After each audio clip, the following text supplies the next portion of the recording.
Asal-usul dan sejarah singkat Kerajaan Ternate. Kerajaan Ternate juga dikenal luas dengan nama Kesultanan Ternate.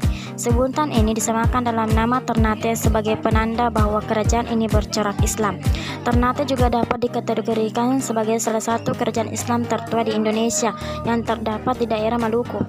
Ternate berkembang cukup pesat jika dibandingkan dengan kerajaan di Maluku lainnya. Hal ini dilatar belakangi oleh armada militernya yang kuat dan kayanya Ternate dengan sumber rempah-rempah berharga. Secara geografis, kerajaan Ternate terletak di Kepulauan Maluku, lebih tepatnya berada di antara Pulau Irian Jaya dan Sulawesi. Di masa lalu, Kepulauan Maluku terkenal sebagai The Species Island. Julukan ini diberikan lantaran predikat Kepulauan Maluku sebagai penghasil terbesar rempah di Indonesia. Pada masa tersebut, rempah-rempah memiliki nilai yang lebih tinggi daripada emas, sehingga jalur perdagangan di Kepulauan Maluku juga disisipi oleh penyebaran agama Islam. Tentunya, kondisi tersebut juga berimbas pada kehidupan sosial, budaya, ekonomi, dan politik.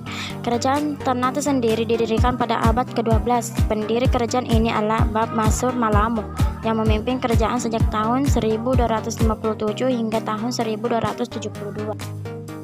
Kerajaan Ternate dan Tidore. Kehidupan politik. Di Pulau Maluku terdapat 4 kerajaan terbesar, yaitu Jelolo, Bacan, Ternate, dan Tidore.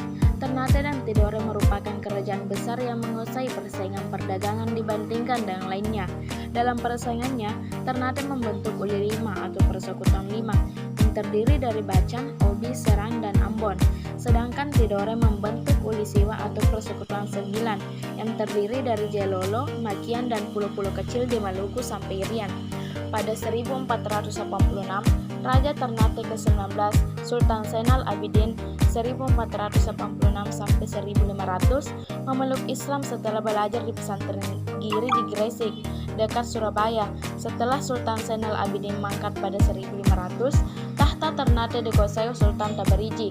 Sultan Tabarigi bergelar Sultan Sirullah. Pada tahun 1522, Ternate bersekutu dengan Portugis. Sultan memberi Portugis hak mandi benteng dan memonopoli perdagangan cengkeh.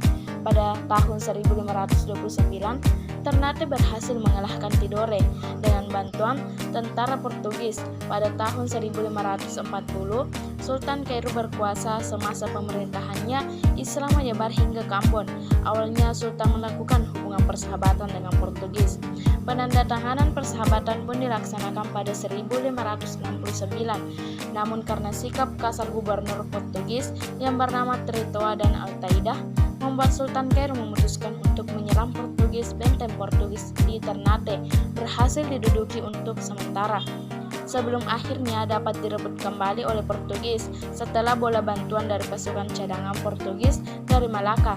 Perlawanan Sultan Kairu dapat dipadamkan oleh Portugis pada 1570. Mereka menipu Sultan Hairun agar datang ke benteng Portugis. Sultan yang tidak menaruh curiga datang pada tanggal 28 Februari dan di sanalah ia ditikam oleh pengawal gubernur Portugis hingga wafat.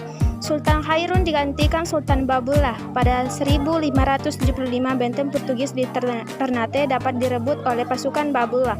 2 tahun kemudian Portugis bahkan benar-benar terusir dari Maluku.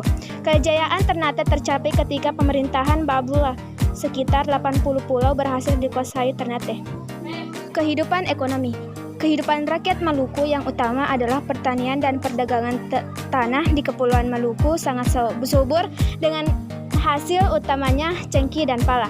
Keduanya merupakan rempah-rempah yang sangat diperlukan untuk ramuan obat-obatan dan bumbu masakan karena mengandung bahan pemanas. Oleh karena itu, rempah-rempah banyak diperlukan di daerah dingin seperti di Eropa. Kehidupan sosial budaya. Kedatangan Portugis di Maluku tidak hanya untuk berdagang dan mendapatkan rempah-rempah, tetapi juga Portugis menyebarkan agama Katolik. Pada tahun 1534, misionaris Katolik Franciscus Xaverius telah berhasil menyebarkan agama Katolik di Halmahera, Ternate, dan Ambon. Salah satu yang telah terkenal ialah Istana Sultan Ternate di Masjid Kuno di Ternate. Kemunduran. Sejak tahun VOC berhasil menduduki Ambon dan dari tempat inilah VOC menanamkan pengaruhnya di seluruh Maluku. Pada tahun 1660 Ternate akhirnya ditaklukkan benar-benar oleh VOC.